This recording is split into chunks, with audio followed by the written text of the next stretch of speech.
A new defenseman was drafted, an old defenseman was wrapped up and handed a new sweater to the new defenseman, and the old coach talked about maybe needing to do some new things. Quite a night here in Montreal. Good morning to you.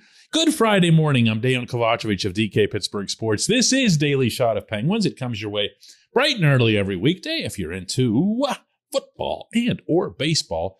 I also offer daily shots of Steelers and Pirates where you found this. The Penguins drafted Owen Pickering, a defenseman from the Swift Current Broncos, originally from Winnipeg.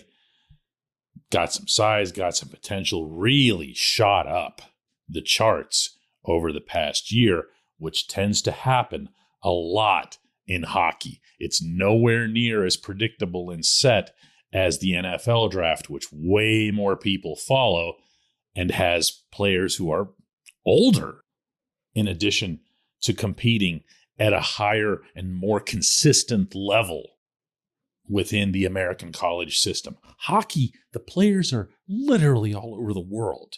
You have no idea. Everyone thought they had a firm grip on who the top 3 selections in this draft were going to be, and 100% of the predictions were wrong. Everything got blown up at the top of the draft. So I don't want to hear anything about a reach in an NHL draft. A reach doesn't exist because the prospect rankings are so challenging to put together in advance. I did have a little bit of fun in asking Pickering if he was paying attention to the rankings. Loved his answer. Yes and no. I would say my teammates are more invested.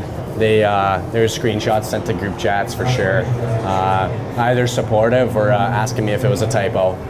So they were tasked with keeping my head small, but I say you kind of look at the ones that maybe are a little more credible. I'd be lying to you if I told you I never looked at them, but you do, especially during the year. You try to not focus on that. I don't know what kind of defenseman he'll be, okay, but I know that he's got a terrific personality, really well spoken for a young hockey player, and I mean like abnormally so. Oh, and I brought that up with him as well. First of all, thank you. I appreciate that. I don't know. I'd probably have to credit my parents, my grandpa for sure, my grandparents. I don't know. I think that's kind of a byproduct of how you're raised. So I probably wouldn't be able to take any credit for that. Neat, huh? It'll be fun. It'll be fun watching the kid develop from afar and then ultimately as he works his way toward Wilkes-Barre Scranton. He's not around the corner. But then that's also the nature of this event. This portion of Daily Shot of Penguins is brought to you by the good people at the Greater Pittsburgh Community Food Bank, where they're committed to providing food for all of our neighbors in need across Western Pennsylvania. They, in turn, need your help. Find out how $1 can be turned into 5 full meals. For those in need, visit pittsburghfoodbank.org. Not going to lie, the draft, in a way, felt secondary to me all day. Earlier in the afternoon, the Penguins confirmed Letang's contract as being complete. He got 6 years and $36.1 million. The reason for that is obvious. They needed to work the average annual value down so that they could afford other players, including Evgeny Malkin. Letang spoke a little bit about that process. I don't know if I was worried. Obviously, at some point, sometimes you look that there's a lot of work to do, but never there was like a stoppage or the two parties kept talking and it was constant dialogue between each other. It was cordial. It was it was long, but at the end of the day, sometimes the process is just a little longer. I also asked Letang if he felt this team could still compete with all these core players, himself included, getting older? There's two big names, one hopefully soon that will be extended, but when you have those two guys, a leader like Sid, everything's possible. The team that we had last year and the bad luck that we faced during the playoff or just right before the playoff, sometimes it kind of crushes your hopes. But at the end of the day, the season we had with all the injuries, that proves that we have something solid from the coaching staff to the players. I think we have what it takes.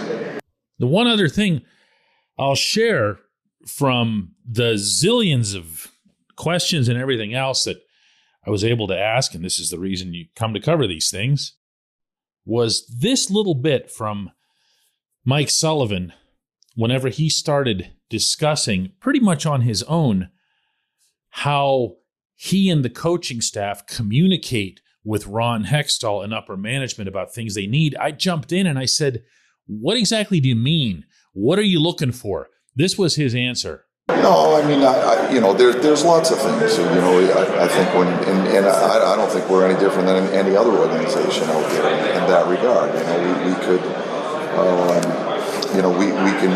we can get a little bit stronger down low in the defensive zone, right?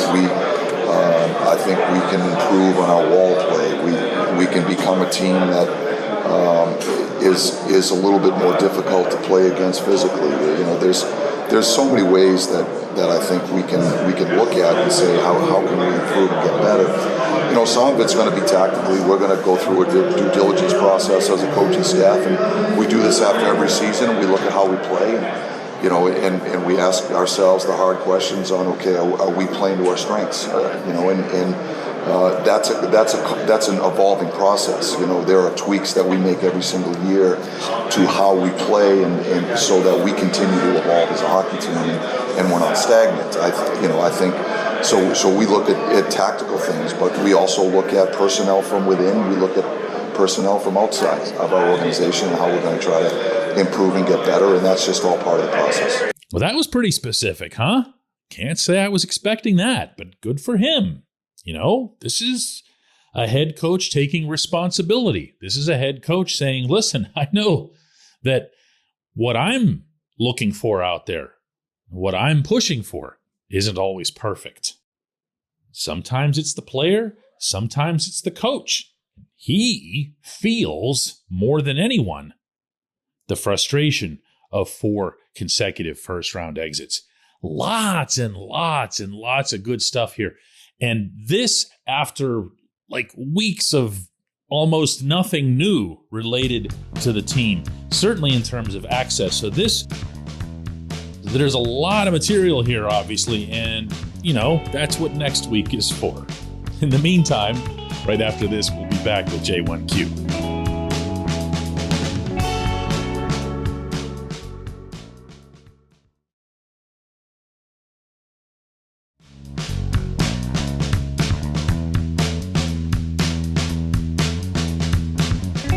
Today's J1Q comes from Rob Marsico, who asks, isn't it curious that the Penguins took a player who many have described as a project just hours after management effectively declared that they've got a 3 to 4 year window of opportunity by signing 58 the way they did? Rob, there's all kinds of irony and contrasts and oxymorons in place at the moment.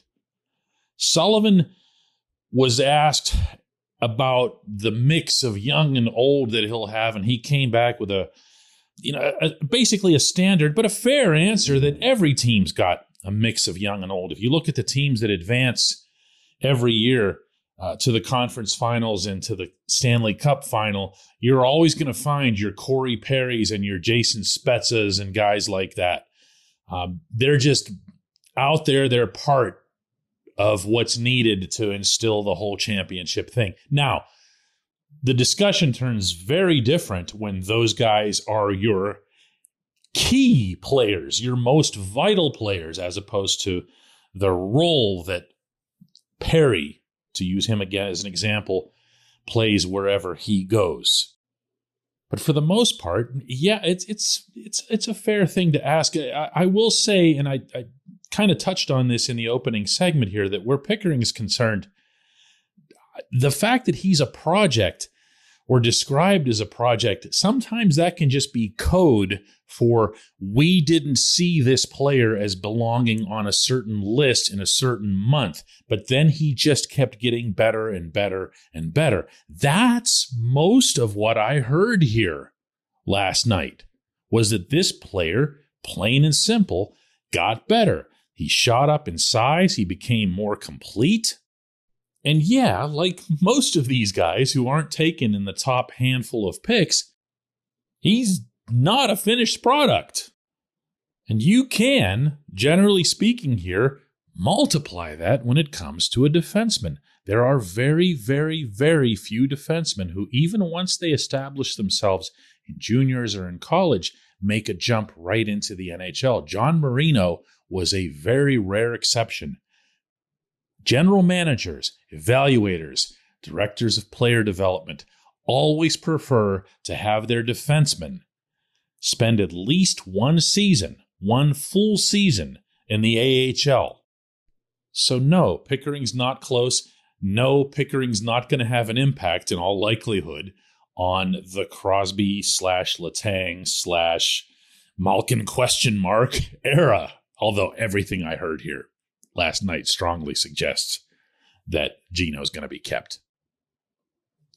And I don't begrudge the Penguins at all for just taking the player they'd feel is the best one.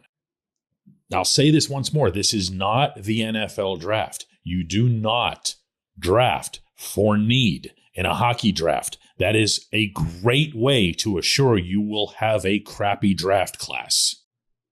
When it's your turn on that board, and especially in the first round, and especially if you're a team that doesn't have picks in the second and third rounds, which the Penguins won't today, all you should be doing as a GM is looking around your table and asking scouts, who do you guys like the best? Don't worry about what I want.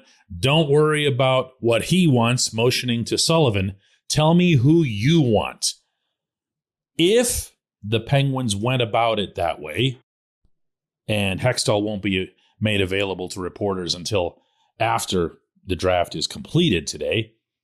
If they went about it that way, that's the right way to do it.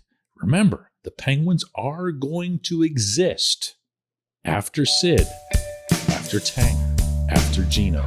They're still going to be a franchise. Got to keep building it. I appreciate the question. I appreciate everyone listening to Daily Shot of Penguins. We'll be back with another one on Monday.